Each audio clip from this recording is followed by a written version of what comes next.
Praise the Lord.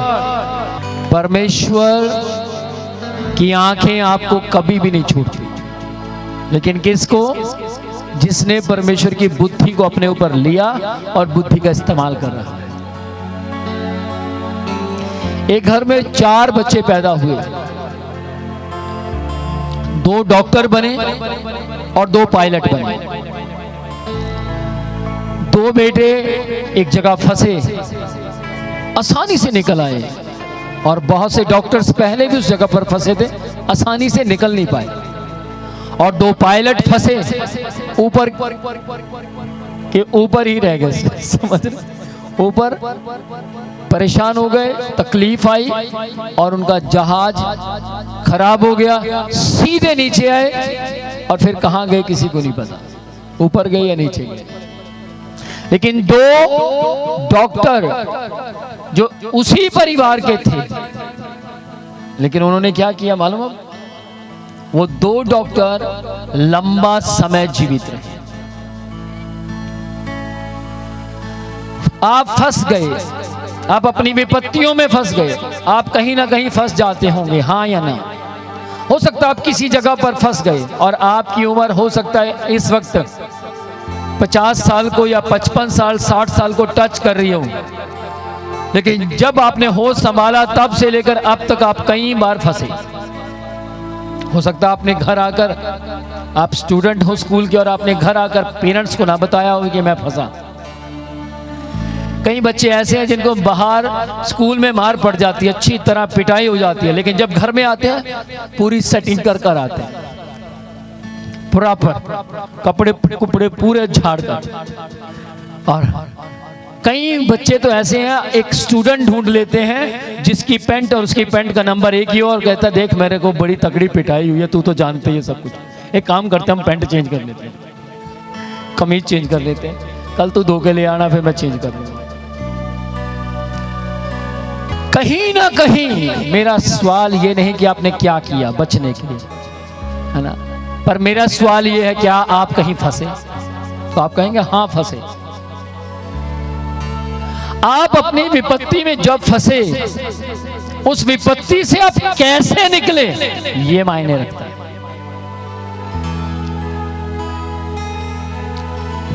बहुत साल पहले की बात है, मैं बहुत छोटा हुआ करता था। जब मैं स्कूल जाता तो रास्ते में मुझे 2-3 लड़के अक्सर पकड़ लिया करते, छेड़ते, और मेरा दिल 100 की स्पीड पे आ जाता, अब ये मारेंगे। हर बार बच जाता किसी ना किसी तरीके से, वो मारते नहीं। एक दिन मैंने सोचा यार क्या करूं इनका, हर बार मुझे तंग करते। मैं बहुत छोटा था, करीब 8-9 साल का था। मैंने सोचा यार घर वालों को बताऊंगा तो मेरे पापा ना किसी को कुछ नहीं कहते, तो उल्टा मुझे डांटेंगे, तू क्यों जा रहा है, तू रास्ता बदल दे। तो मैंने सोचा यार ऐसा बाप भी होना चाहिए, नहीं तो कई माँ बाप अच्छा चल तू मेरे साथ करते हैं हम दोनों, फिर वो शय मिल जाती है बच्चे को और बच्चा बिगड़ जाता है, बदमाश बनता है, हाँ या नहीं? लेकिन मेरे माता पिता ने कभी मुझे शय नहीं दी किसी भी चीज में। बाइबल में लिखा है अपने बच्चों को रीस ना दिलाना, नहीं तो वो बिगड़ जाएंगे। तो मैंने सोचा क्या करूं। मैं उस समय में प्रेमलाल का दिल पढ़ा करता था, और प्रेमलाल के दिल में वहां लिखा था, एक बुक थी प्रेमलाल का दिल, उसमें लिखा था कि परमेश्वर यदि अंदर आ जाए तो सारी गंदी बातें बाहर चली जाती हैं। तो मैंने बोला परमेश्वर मेरे तो अंदर कोई गंदी बात है ही नहीं, बाहर क्या जाएगा? पर हाँ प्रभु, बाहर से गंदे लोग मुझे जरूर तंग करते। तो मैंने एक रात घुटने टेक कर परमेश्वर से बोला, प्रभु मेरे पास कोई अच्छा मित्र नहीं है जिसको मैं ये बात बता सकूं। जैसे मैंने ये प्रार्थना की, एक व्यक्ति मेरे पास आया करीब 4 घंटे बाद, और वहां अगर लड़का मुझसे बड़ा था, मुझे कहता भाई कोई कुछ कहे ना मुझे बता देना। बड़ा हैरान हो गया, अभी तो प्रार्थना किए हुए 4 ही घंटे बीते। तो मैंने बोला नहीं नहीं ऐसा कुछ नहीं है, नहीं नहीं मुझे बता दे अगर कुछ है तो मैंने उसको बोला कि भाई ऐसे ऐसे बात है, 2-3 लड़के हैं यार, जब भी मैं रास्ते में जाता हूँ मुझे छेड़ते हैं, मुझे तंग करते हैं। अच्छा मैं बहुत परेशान होता हूँ, दुखी होता हूँ, डर लगता है कहीं वो मुझे मार ना दे। उनके हाथ में डंडे भी होते हैं, उनके हाथ में कई बार वो पत्थर भी उठा लेते हैं। अच्छा मुझे दिखा कौन है, तो जैसे वो देखने के लिए गया तो क्या पता लगा मालूम, वो तीनों लड़के उसके छोटे भाई थे, वो उनका बड़ा भाई था। ये छेड़ते हैं तुझे? मैं कहा हाँ। उनको बुलाया, इधर आओ, तुम इसको छेड़ते हो? कहते हाँ ये मेरा दोस्त है। उन्होंने तीनों ने बोला क्या बात भाई, क्या बात कर रहे हैं आप? हाँ हाँ ये मेरा दोस्त है, आज के बाद नहीं छेड़ना। उन्होंने बोला ठीक है। ध्यान से सुनिएगा, मैंने पहला काम कौन सा किया आप बताएं, बोलिए। वेरी गुड, ऊंचा बोलो। मैंने पहला काम किया, अपने परमेश्वर से प्रार्थना की। Praise the Lord. भले ही मैं 8 साल का था, परंतु काम वो किया जो खुदा को पसंद आता है। मैंने खुदा से प्रार्थना की, खुदा की मदद मांगी, बड़ी आसानी से मैं अपनी परीक्षा से बाहर आ गया। बाइबल परमेश्वर का वचन कहता है, यदि आप लूका 4 अध्याय उसकी पहली आयत से लेकर 13 आयत तक पढ़े तो बाइबल कहती है यीशु मसीह की जंगल में परीक्षा हुई। यीशु मसीह जंगल में गए, उन्होंने उपवास प्रार्थना की और वहां इब्लिस आया और इब्लिस ने अलग अलग बातों के द्वारा, 3 बातों के द्वारा अलग अलग तरीके से यीशु मसीह की परीक्षा की। और यीशु मसीह ने बुद्धिमानी के साथ, बोलिए किसके साथ? बड़ी बुद्धिमानी के साथ लूसीफर यानी इब्लिस को जवाब दिया। बाइबल में लिखा है कि यदि तू पत्थरों से कह दे रोटियां बन जाए तो बन जाएंगे। तुझे भूख लगी है, यीशु मसीह को भूख लगी थी और यीशु मसीह ने कहा लिखा है मनुष्य केवल रोटी ही से नहीं परमेश्वर के मुख से निकलने वाले वचन से जीवित रहेगा। फिर इब्लिस ने एक बड़े कंगूरे के ऊपर लेकर गया उसको यीशु मसीह और कहता है देख ये सारी दुनिया देख। और यीशु मसीह ने देखी, ये सारा संसार मैं तुझे दे दूंगा, बस तू मुझे दंडवत कर। यीशु मसीह ने कहा बाइबल में लिखा है तू अपने परमेश्वर को छोड़ किसी को दंडवत ना करना। इब्लिस चुप हो गया। तीसरी परीक्षा यीशु मसीह की हुई और इब्लिस ने कहा तू अपने आप को यहां से गिरा दे।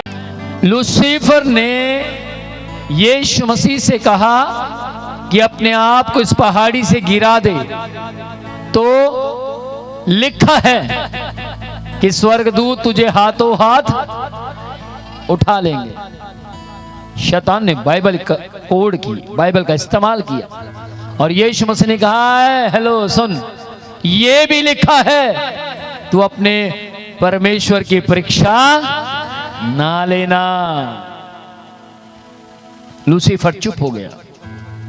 उसके बाद उसने सोचा मैं कह रहा हूं लिखा है, ये भी कह रहा है लिखा है। मैंने बाइबल से इसका सामना किया और इसने बाइबल से मेरा सामना किया और शैतान को यीशु मसीह ने कहा मैं तुझे कहता हूं चल चला जा यहां से। और लूसीफर को भागना पड़ा। क्यों? क्योंकि यीशु मसीह एग्जाम में पास हो गए थे।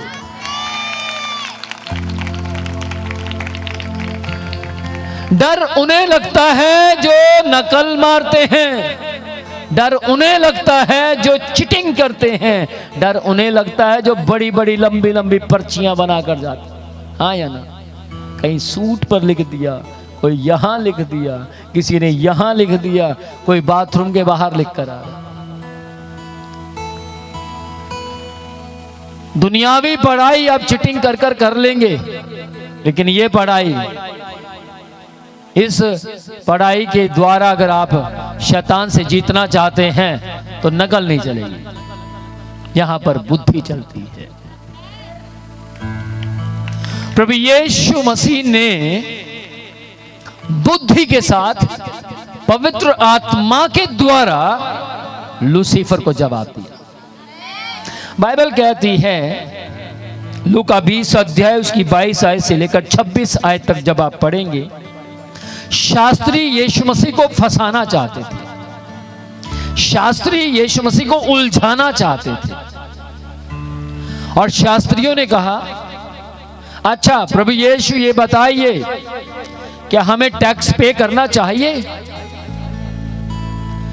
यीशु मसीह ने हल्की स्माइल दी होगी और यीशु मसीह ने कहा,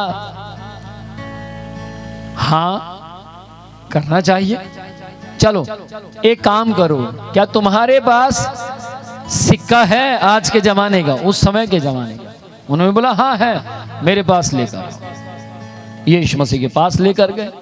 यीशु मसीह ने सिक्के को देखा और उनसे कहा, बताओ इसके ऊपर किसकी मूरत बनी है?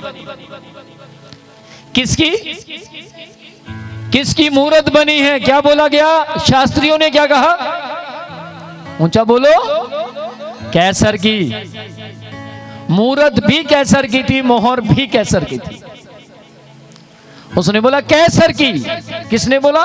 फंसाने वालों ने यीशु मसीह से कहा कैसर की, और यीशु मसीह ने कहा बस सिंपल सी बात है, जो खुदा का है वो खुदा को दो, जो कैसर का है वो कैसर को दो।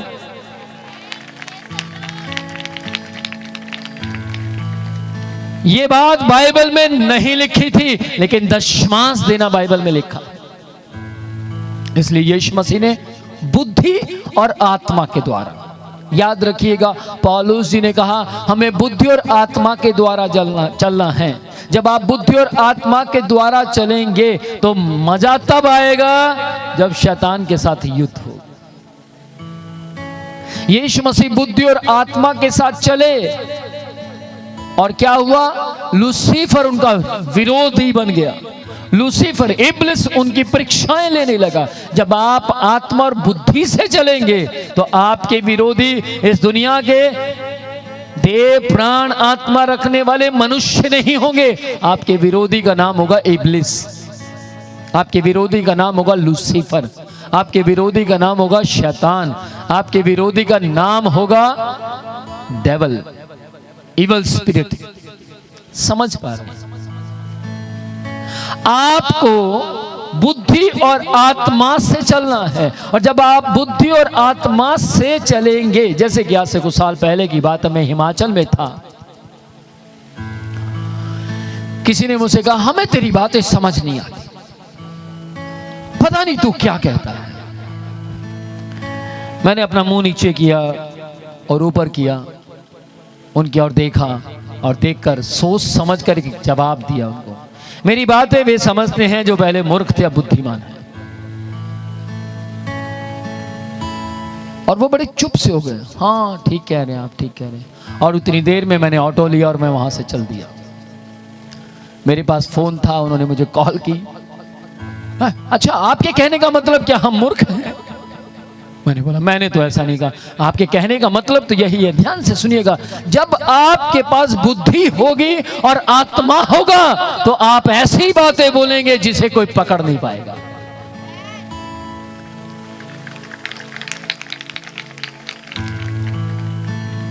आज के समय में लोग बड़े बड़े नेता और पुराने समय में बड़े बड़े राजा, उस समय के लोग बुद्धिमान मनुष्य की तलाश में रहते थे। बुद्धिमान लोगों को राजा या राजकुमार नियुक्त किया जाता था। अकबर बादशाह ने 9 रत्न चुने, तकड़े तकड़े नहीं, पतले पतले। केवल उनके पास बुद्धि थी और उनको नियुक्त किया गया और कहा गया ये मेरे 9 अनमोल रत्न हैं। बाइबल में यीशु मसीह ने बुद्धि का इस्तेमाल किया। बाइबल में यीशु मसीह ने लूका 4 अध्याय उसकी पहली आयत से लेकर 13 आयत तक यीशु मसीह ने अपनी बुद्धि का इस्तेमाल किया। प्रभु यीशु मसीह ने लूका 20 अध्याय उसकी 22 आयत से लेकर 26 आयत तक यीशु मसीह ने शास्त्रियों से बचने के लिए अपनी बुद्धि का इस्तेमाल किया। आपको अपनी बुद्धि का इस्तेमाल करना है, और आप अपनी बुद्धि का इस्तेमाल तब कर सकते हैं जब आपके पास पवित्र आत्मा हो। पवित्र आत्मा आपको बुद्धि का इस्तेमाल करना सिखाते हैं। बाइबल परमेश्वर का वचन कहता है, यदि आप यूहन्ना 8वां अध्याय उसकी 3री आयत से लेकर 11 आयत तक पढ़ेंगे तो बाइबल कहती है यीशु मसीह खड़े थे और वहां पर शास्त्री और फरीसी, अब 2 कैटेगरी। देखिए, पहले शास्त्रियों ने विरोध किया। सबसे पहले इब्लिस ने यानी शैतान ने यीशु मसीह का विरोध किया और यीशु मसीह जीत गया। तो क्या हुआ? यीशु मसीह का विरोध अब जनता करने लगी। शैतान ने सोचा मैं तो जीत नहीं पाया, चलो संसार के जरिए इसको हराते हैं।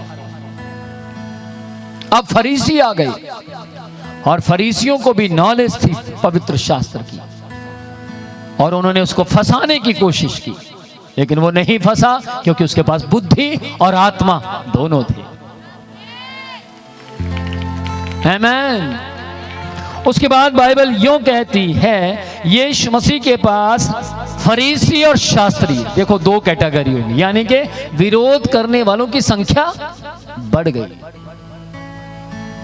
फरीसी और शास्त्री यीशु मसीह के पास आए और यीशु मसीह को कहने लगे, ये स्त्री पाप करते हुए पकड़ी गई है। मूसा की व्यवस्था कहती है ऐसी स्त्रियों को पत्थराव से मार दिया जाए। तू क्या कहता है?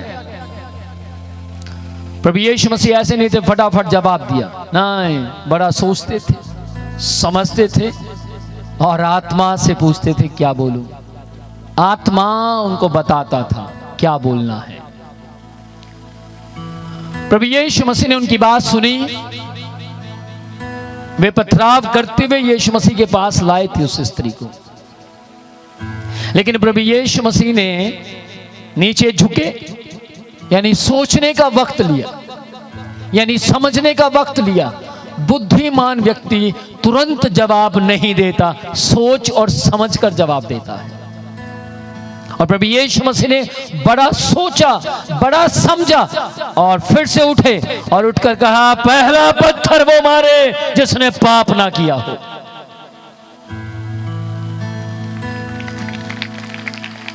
सब दंग रह गए, सब सोच में पड़ गए। पहला पत्थर, हो सकता उनमें से कुछ ऐसे भी होंगे, क्या क्या क्या कहा उसने? उसने कहा पहला पत्थर वो मारे जिसने पाप।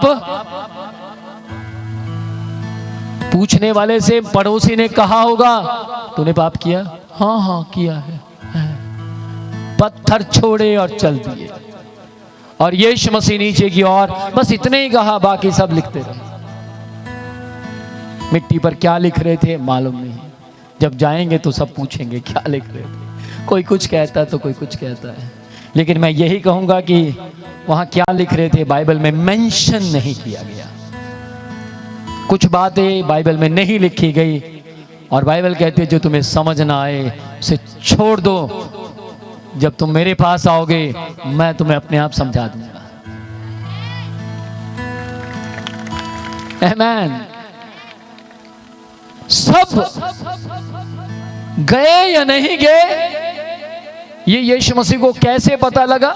यीशु मसीह ने स्त्री से पूछा, जबकि यीशु मसीह ने देख लिया था सब चले गए, लेकिन प्रभु यीशु मसीह ने उस औरत से पूछा, क्या किसी ने तुझ पर पत्थर नहीं मारा? क्या किसी ने तुझे दंड नहीं दिया? स्त्री ने बोला, प्रभु नहीं। वो कहां गए जो तुझे मारने आए थे? वो कहां गए जो तुझे दंड देने आए थे? और उसने कहा, प्रभु मालूम नहीं, पीछे कोई भी नहीं है। ध्यान से सुनिएगा, उस स्त्री को मौत का डर था। उसको नहीं पता था कौन पीछे खड़ा है कौन नहीं खड़ा है। उसके सामने केवल यीशु मसीह खड़ा था। Praise the Lord. उसका ध्यान केवल यीशु मसीह की ओर था। और इस स्त्री को मालूम हो गया, फरीसियों ने, शास्त्रियों ने यीशु मसीह से सवाल पूछा है, अब मेरी मौत और जिंदगी का फैसला यीशु के हाथ में है। उन्होंने, फरीसियों ने, शास्त्रियों ने मौत और जीवन का अधिकार यीशु को दे दिया। क्या करके? केवल सवाल पूछकर, तू क्या कहता है? और प्रभु यीशु मसीह ने बड़ी सरलता के साथ, बड़ी आसानी से उस औरत को जीवन दे दिया। अभी तक यीशु मसीह क्रूस पर नहीं मरे थे, अभी तक यीशु मसीह ने क्रूस पर जान नहीं दी थी, अभी तक यीशु मसीह मरकर मुर्दों में से जिंदा नहीं हुए थे, लेकिन यीशु मसीह के मरे बिना, यीशु मसीह के जिंदा हुए बिना यीशु मसीह ने औरत को जीवन दान दे दिया। इसका मतलब यीशु मसीह मरने के बाद तो बहुतों को जीवन देते ही रहे, मरने से पहले भी यीशु मसीह ने बहुतों को जीवन दिया। आमीन। बड़ी सरलता के साथ। मेरे ख्याल से आप जितने भी सुन रहे हैं, आप सब सोच रहे होंगे वाकई में यार यीशु मसीह ने कितना गजब का सवाल उनसे पूछा। कुछ साल पहले की बात है, मैं एक जगह बैठा था, मुझसे कुछ शास्त्री लोग पूछने लगे, पुरोहित लोग पूछने लगे, विनोद जी आप प्रसाद क्यों नहीं खाते? हम तो आपका दिया हुआ सब कुछ खा लेते। पिछले दिनों में आप लड्डू बांट रहे थे, हमने खाए। आपने बर्फी बांटी, हमने खाई। आपने हलवा बांटा यीशु के नाम में, हमने खा लिया। पर हम कुछ बांटते, आप क्यों नहीं खाते? मैं चुप हुआ, सोचा, पवित्र आत्मा से पूछा, फिर जवाब की जगह पर सवाल पूछा। कुछ प्रश्नों के जवाब देने के लिए कुछ प्रश्न भी करने पड़ते हैं। और प्रभु यीशु मसीह ने अभी तक, ध्यान से सुनिएगा, केवल लूका 4 अध्याय उसकी पहली आयत से लेकर 13वीं आयत तक यीशु मसीह ने सवाल नहीं पूछा, जवाब दिया, हाँ या ना। लेकिन लूका 20 अध्याय में यीशु मसीह ने सवाल पूछा। यूहन्ना 8वां अध्याय में यीशु मसीह सवाल पूछते हैं। 20 अध्याय में सवाल पूछा शास्त्रियों से, तुम्हारे पास सिक्का है क्या? जी हाँ है। सिक्का लिया, बोला पूछ बताओ इसके ऊपर मूरत किसकी है? उन्होंने बोला कैसर की। सवाल 2 पूछे, हाँ या ना? उन्होंने बोला सिंपल सी बात है, जो कैसर का है वो कैसर को दो, जो खुदा का है वो खुदा को दो।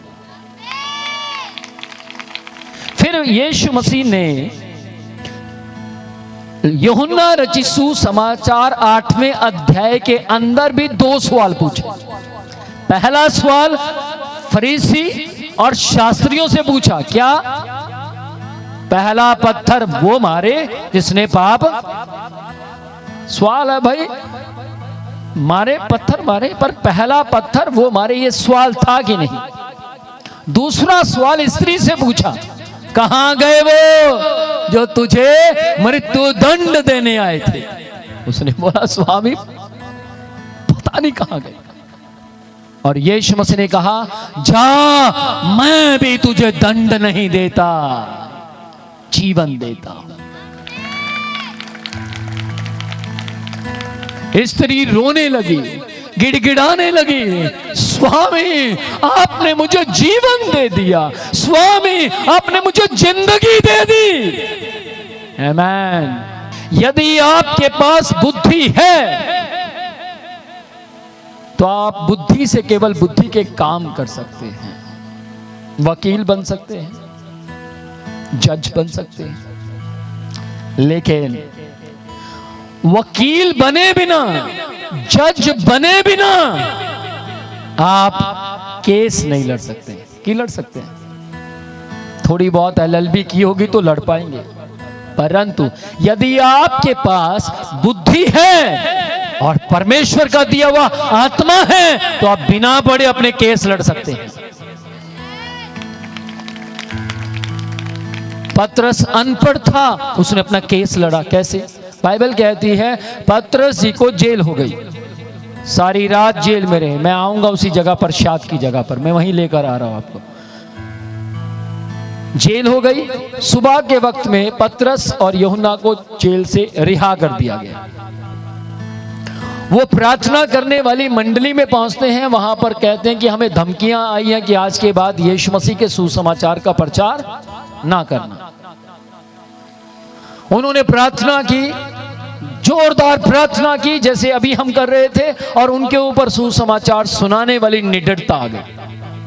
उनके ऊपर हियाब का सामर्थ उतर आया। जैसे हियाब का सामर्थ उन पर उतर आया तो पतरस और यूहन्ना तुरंत जेल की दीवार के पीछे खड़े हुए प्रचार करने लगे। पुलिस वाले आकर पूछने लगे, तुम्हें चिताया गया था, तुम्हें चेतावनी दी गई थी, तुम्हें वार्निंग दी थी, इस नाम का प्रचार, इस ग्रंथ का प्रचार ना करना। पतरस जी चुप हुए, सोचने लगे। पवित्र आत्मा से पूछा, सोच समझकर सवाल पूछ बैठे। ध्यान से सुनिएगा, पुलिस वालों ने पतरस और यूहन्ना से सवाल पूछा था, क्या तुम्हें चेतावनी नहीं दी थी? क्या तुम्हें नहीं समझाया था इस नाम का प्रचार ना करना? सवाल पूछा। अब पतरस जी ने पवित्र आत्मा की अगुवाई में और बुद्धिमानी के साथ एक सवाल पूछा। क्या बोला? अच्छा तुम बताओ, हम परमेश्वर की सुने या वर्दी वालों की, या तुम्हारी? और पुलिस चुप हो गई। क्या मतलब? आप बताओ, हम परमेश्वर की सुने या आपकी? पुलिस वाले बोलते नहीं, आप परमेश्वर की सुने। परमेश्वर से टक्कर कौन लेगा? बोलो। तो मैं आपको बोलना चाहता हूं, यदि आप बुद्धिमान होना चाहते हैं, खुदा के साथ खड़े हो जाए। तो केवल बुद्धिमान ना होंगे, बल्कि वो परमेश्वर आपको बुद्धि भी देगा प्लस आत्मा भी देगा।